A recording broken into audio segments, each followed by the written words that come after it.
All right, back again for another deep dive with us into current affairs for the UPSC exam. Yeah, it's February 12th, 2025.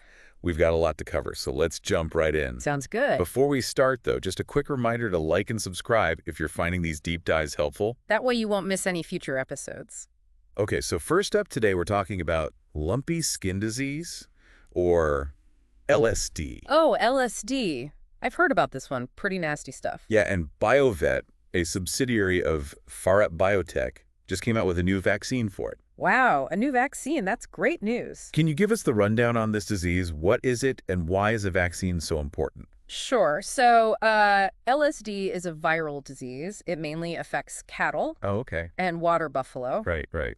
And it's caused by a virus Of course. called LSDV. And it's actually part of the same family of viruses as smallpox and monkeypox. Oh, wow, I didn't know that. Yeah, the poxvirus family. Interesting. Now, the good news is LSD doesn't affect humans, That is good news. but it can really devastate livestock populations. Oh, I see. And that leads to, big economic losses for farmers. Right, like how so? Well, it can reduce milk production, Oh, okay. cause fertility problems, and it can even damage their hides. Oh, wow. Yeah, that's a significant impact. Yeah, and the virus spreads mainly through insects like flies and mosquitoes, Makes sense. but it can also spread through contaminated feed and water. Okay, so how do they usually control this?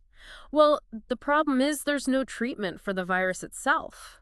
Really? So prevention is key then? Exactly. That's why this new vaccine is such a game changer. Yeah, that makes sense. It could really help prevent the spread of this disease and protect farmers' livelihoods. This could be huge for India's agricultural sector. Absolutely. A real game changer. Speaking of important developments for India, let's move on to Exercise Cyclone 2025. Ah, yes. This is interesting. It's a joint military exercise between India and Egypt. Right. It's actually the third edition of this exercise. Oh, I didn't realize it had been going on for a while. Yeah, shows you how strong the military ties between the two countries are becoming. That's really interesting. The exercise is taking place in Rajasthan. Okay. And their motto is, together we train, together we excel. I like that. It really emphasizes the importance of building camaraderie and improving coordination.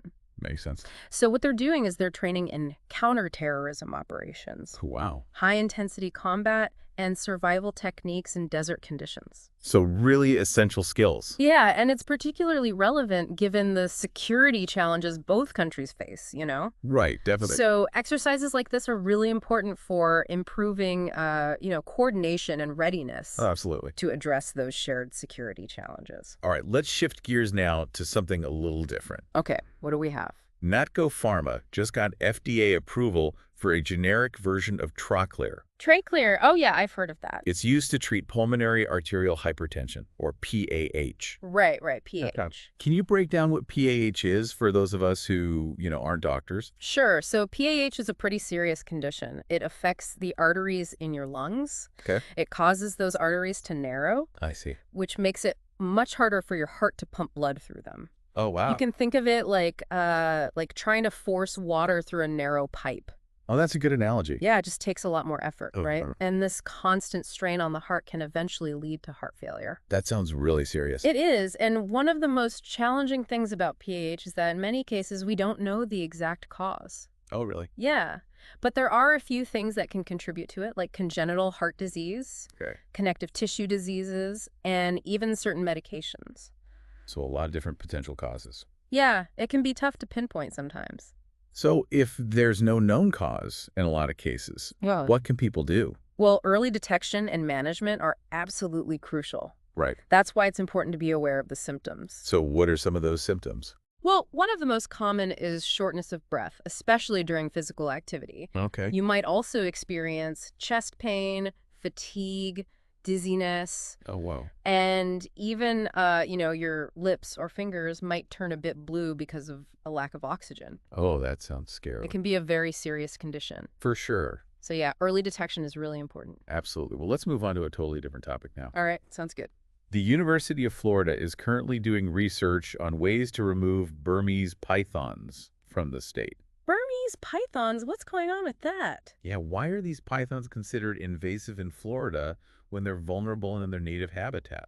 Ah, that's a good question. So Burmese pythons, they're actually native to Southeast Asia. Oh, okay. and parts of India. Interesting. They are listed as vulnerable on the IUCN Red List. So they're facing threats in their native range. Exactly. That's why conservation efforts are so important there. Makes sense. But in Florida, they've become a big problem. Invasive, right.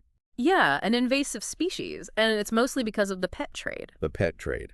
Yeah, you see, irresponsible pet owners release these snakes into the wild. Oh. And that led to, well, a population explosion. Wow. The problem is, in Florida, they don't have any natural predators. Oh, I see. So they're thriving in the Everglades, Oh, wow. disrupting the ecosystem and decimating native wildlife. That's a classic example of how human actions can have unintended consequences. Right, it really is. Okay, well, let's shift gears to a topic that's always important for the UPSC exam.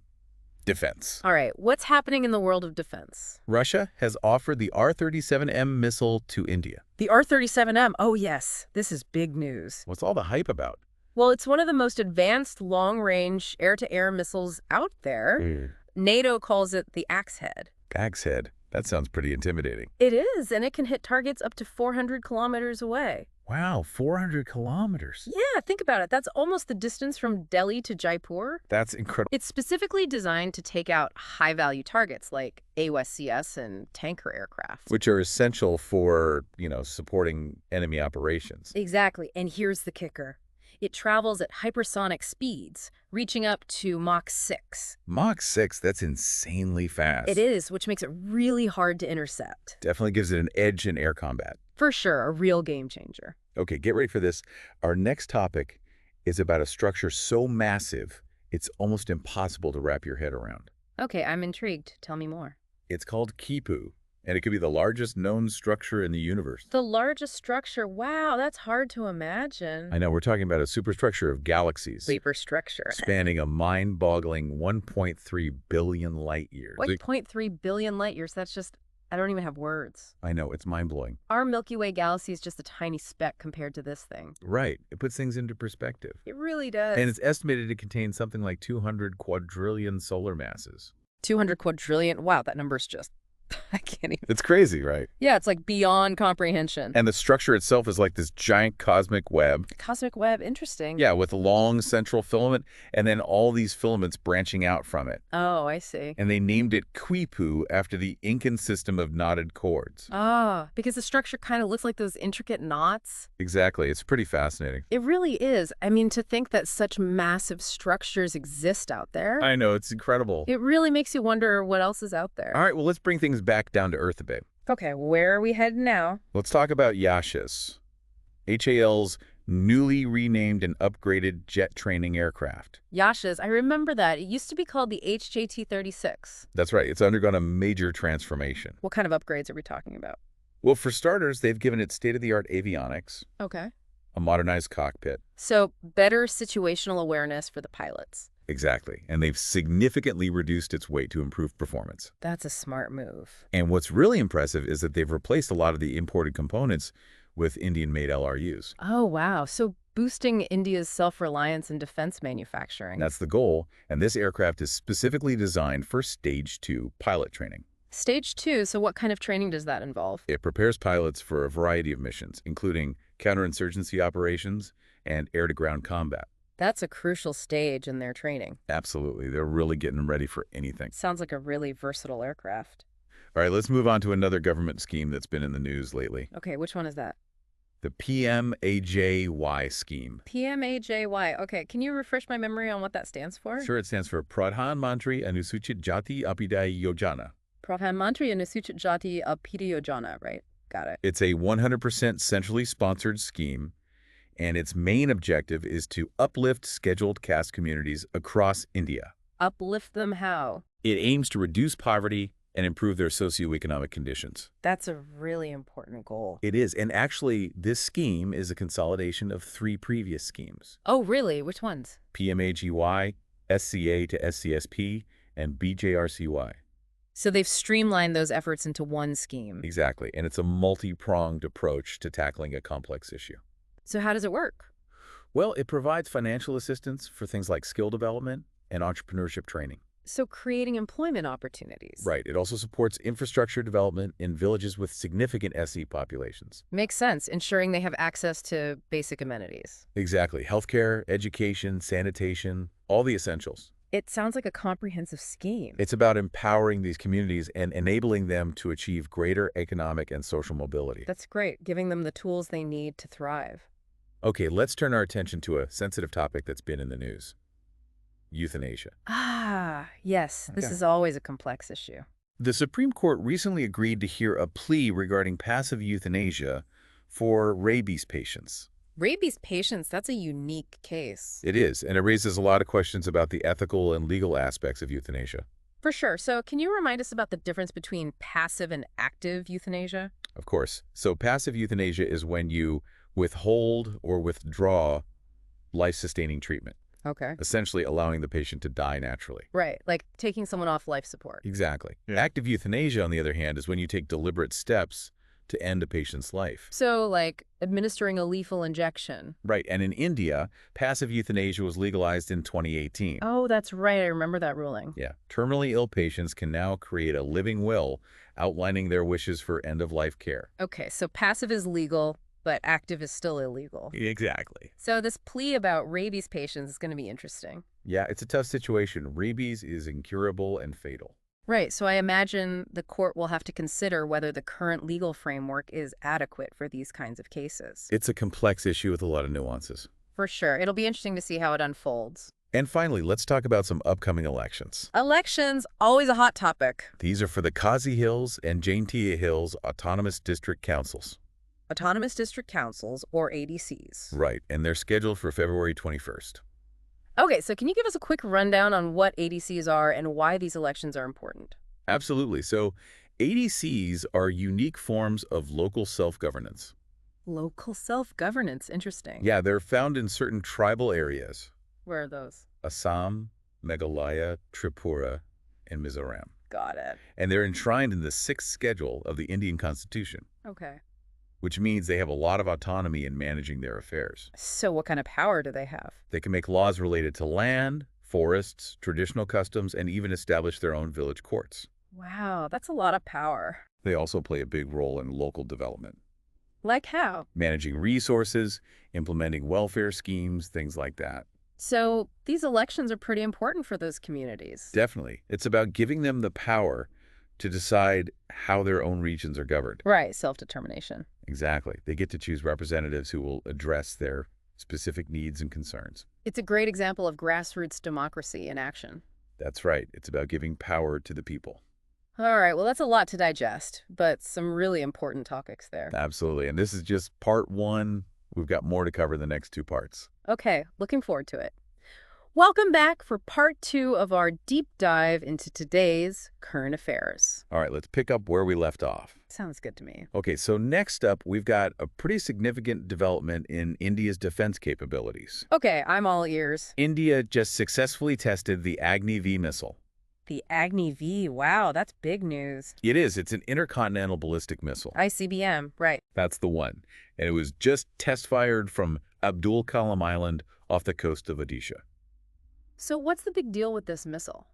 Well, for starters, it has a range of over 5,000 kilometers. 5,000 kilometers, that's incredible. It puts a huge chunk of Asia and even parts of Europe within its reach. That's a serious deterrent.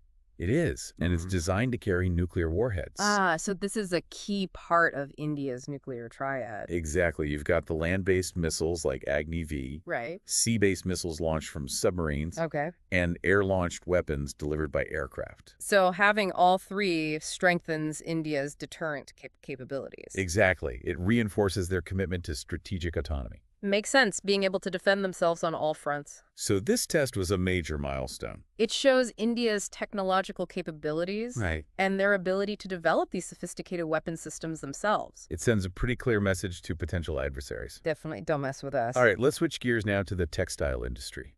Okay, what's happening in textiles? They're facing some tough times right now because cotton prices have dropped sharply. Oh, cotton prices. Yeah, I heard something about that. It's a classic case of supply and demand. Too much supply, not enough demand.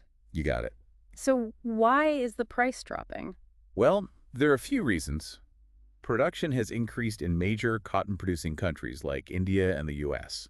Okay, so more cotton on the market. Right. And at the same time, global demand has weakened because of the economic slowdown. People are buying less clothing and textiles? Exactly. So it's a double whammy for cotton farmers. Yeah, that's tough. They're struggling to make ends meet, and it's putting pressure on the entire textile industry.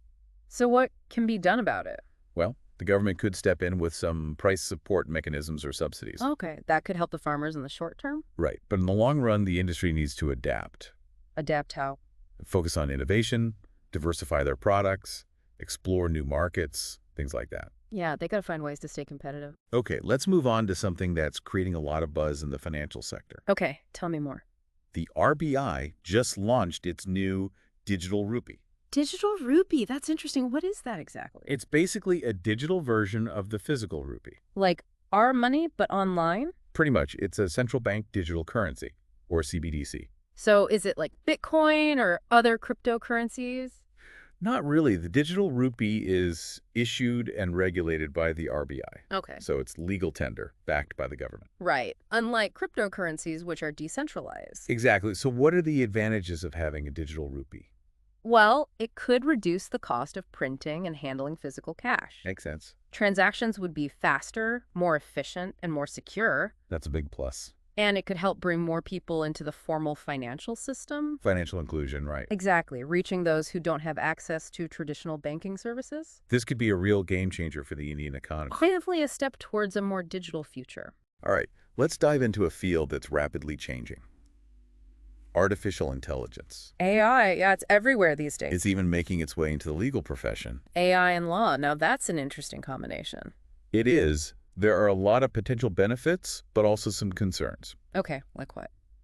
Well, on the plus side, AI can automate a lot of routine tasks that lawyers currently handle. So things like legal research, document review. Exactly. That could free up a lot of their time. Right, allowing them to focus on more complex and strategic work. That makes sense. But what about the concerns? One major concern is bias. Bias, how so? Well, if the data used to train the AI algorithms is biased, Right. then the outcomes could be discriminatory. Oh, I see. That's a serious issue. It is. It could lead to unfair or unjust legal decisions. So it's crucial to ensure that the AI systems are trained on diverse and unbiased data sets. Absolutely. We need to make sure these systems are fair and equitable. Right, that's essential. And another concern is accountability. Accountability, like who's responsible if something goes wrong? Exactly. If an AI system makes a mistake, who takes the blame? Is it the developer, the lawyer using it, or someone else? Those are tough questions. They are. We'll need clear legal and ethical frameworks to address these issues. It's a whole new world of legal challenges. For sure, AI is changing everything. All right, let's turn our attention to the frontiers of space exploration now. Always a fascinating topic. The James Webb Space Telescope continues to make incredible discoveries. The JWST, yeah, it's amazing what that telescope can do. It really is, and its latest finding is pretty mind-boggling. Okay, tell me about it. It captured images of what are thought to be some of the earliest galaxies ever formed. The earliest galaxies, wow. We're talking about galaxies dating back to just a few 100 million years after the Big Bang. So we're seeing the universe in its infancy. Pretty much, it's like looking back in time. That's incredible. What can these images tell us? They're giving us insights into how galaxies formed and evolved. In the aftermath of the Big Bang. Exactly. And the level of detail that JWST can capture is amazing. It's challenging our existing theories about the early universe. It's opening up a whole new chapter in our understanding of cosmology. It's really mind-blowing to think about. Okay, let's bring our focus back to Earth now and talk about the Indian economy. All right, how are things looking on the economic front? Despite the global economic slowdown, the Indian economy is showing some resilience. That's good to hear. What's the growth rate looking like? It's around 7% for the current fiscal year. 7%? That's pretty impressive considering the global headwinds. It is. So what's driving this growth? Well, domestic demand is strong, Okay. and the government is spending more on infrastructure. Right. Those are both good signs. And the services sector is also recovering. The services sector is crucial for India's economy. Exactly. So overall, it's a mixed picture with some challenges, but also some positive signs. Right. We'll have to see how things play out in the coming months. Okay, what else is on the agenda? Get ready for this. Astronomers have detected some strange signals coming from a distant galaxy. Strange signals. Okay, you have my attention. They're powerful radio signals, unlike anything we've ever seen before. What makes them so unusual? They're incredibly bright, and they have this regular repeating pattern. A repeating pattern, like what? Almost like a heartbeat. A cosmic heartbeat. That's pretty eerie. It is, and scientists are trying to figure out what's causing it. So what are the theories? Well, some think it could be a type of neutron star called a pulsar. Pulsars. Those are pretty fascinating objects. They are. They're highly magnetized, and they rotate rapidly, emitting beams of radiation. So it's possible that these beams are what we're detecting. That's one possibility, but some think it could be something completely new. Something we've never seen before. Exactly, a brand new celestial phenomenon. That's exciting. It just shows how much we still have to learn about the universe. For sure. There's always something new to discover. Well, let's bring things back down to earth for our final topic. Okay, what do we have? Local elections are happening in several states. Local elections, those are They important. are. They're the foundation of a functioning democracy. People get to have a direct say in shaping their communities. Right. It's about addressing local issues and holding elected officials accountable. So what are some of the key issues in these elections? Well, you've got the usual suspects. Infrastructure, public safety, education, healthcare. The things that affect people's daily lives. Exactly. And this year, we're also seeing a lot of focus on environmental issues. Climate change, sustainability, those sorts of things. Right. People are becoming more and more aware of the impact of climate change. And they want to see action taken at the local level. Definitely. It's about making a difference in their own communities. Welcome back to the Deep Dive, everyone. Ready for the final part of our February 12th Deep Dive. Always ready for more current affairs. All right, let's get right to it. We've got a lot to cover. Sounds good to me. Okay, first up, something that always gets India excited. Cricket. Oh, yeah. Can't forget about cricket. The ICC Cricket World Cup is just around the corner. And India's hosting it this year. It's going to be huge. Definitely. The whole country will be glued to their screens. So what can we expect from this World Cup? Well, you've got 10 of the top cricketing nations competing. It's going to be fierce. Yeah, they'll be battling it out for the World Cup trophy. I can't wait to see who comes out on top. The tournament will follow a round-robin format, so every team plays each other once. Okay, so then what? The top 4 teams from that stage will move on to the knockout rounds. So single elimination from there. Yep, leading up to the grand finale. It's going to be a nail-biter for sure. Yeah, especially with India as the host nation, the atmosphere is going to be electric. Definitely. Speaking of global events, let's talk about climate change. Okay, climate change, always a pressing issue. Especially the melting glaciers in the Himalayas. Yeah, that's a big concern. Those glaciers are a lifeline for so many people. Millions depend on them for water. For everything. Irrigation, drinking water, hydropower. It's a stark reminder of how climate change is impacting us. So what are the biggest risks associated with these melting glaciers? Well, flooding is a major worry. Flooding, how so? As the glaciers melt faster, there's more meltwater, Oh, okay. which increases the risk of flash floods and those glacial lake outburst floods. Those can be devastating. Yeah, really destructive for communities downstream. And then there's the impact on water resources in general. Right, as the glaciers shrink, there'll be less water available for everything, For agriculture, drinking, energy generation. potentially leading to water scarcity and even conflicts in the future. That's a scary thought. It is. It highlights the urgent need to address climate change. Absolutely. All right, let's take a break from the serious stuff for a minute. Okay, what do you have? We've got a new dinosaur discovery. A new dinosaur, really? Yeah, paleontologists unearthed a new species in Argentina. Argentina, cool. What's so special about this one? Yeah, it's got a really strange combination of features. Strange how? Imagine a dinosaur with a T-Rex head, a velociraptor body, and covered in feathers. Wait, what? A feathered T-Rex raptor? That's crazy. I know, it's like something out of a sci-fi movie. It's amazing how much we're still learning about dinosaurs. It really is. These discoveries can totally change our understanding of prehistoric life. For sure, it's like rewriting the history books. Okay, let's shift gears back to India and talk about the Taj Mahal. The Taj Mahal. Ah, a true marvel. It's been undergoing some serious restoration work. Yeah, I'd heard about that. Why is that necessary? Well, it's a masterpiece of Mughal architecture, Of course. and it's important to preserve it for future generations. Definitely. It's a World Heritage Site. So what kind of restoration work are they doing? It's pretty extensive. They're cleaning the marble surfaces, Okay, repairing any structural damage, and protecting it from pollution. right, and environmental degradation. It's a delicate process. I can imagine. What are some of the challenges they're facing? Well, the biggest one is finding that balance between preserving its authenticity and using modern techniques. So keeping it historically accurate, but also ensuring its longevity. Exactly. They're using a mix of traditional craftsmanship and cutting-edge technology. Like when? They're using this special mud pack treatment to clean the marble. A mud pack. Really, yeah, it removes impurities without causing any damage. Wow, that's pretty cool. It is. It's fascinating to see how they're combining old and new methods. For sure. All right, let's wrap things up with a look at the global oil market. Oil, always a hot topic. It is, and prices have been surging lately. Yeah, I've noticed that at the pump. It's a combination of factors. Like what? Well, you've got geopolitical tensions, Okay. supply chain disruptions from the pandemic, Right, those are still having an impact. and then there's the increased demand as economies recover. So more demand, less supply, that's a recipe for higher prices. Exactly, and it's having a ripple effect throughout the global economy. How's it? It's driving up costs for transportation, manufacturing, energy, So basically, everything. pretty much. And it's fueling inflation and slowing down economic growth. It's a tough situation. It is, and it really highlights our dependence on fossil fuels. We need to diversify our energy sources. Absolutely. Finding alternative and sustainable options is crucial.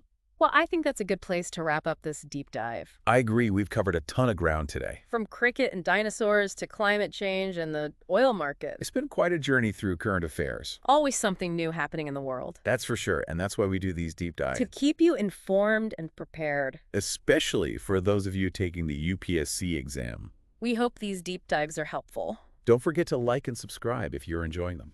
And be sure to join us next time for another deep dive into current affairs. Until then, stay informed and keep learning.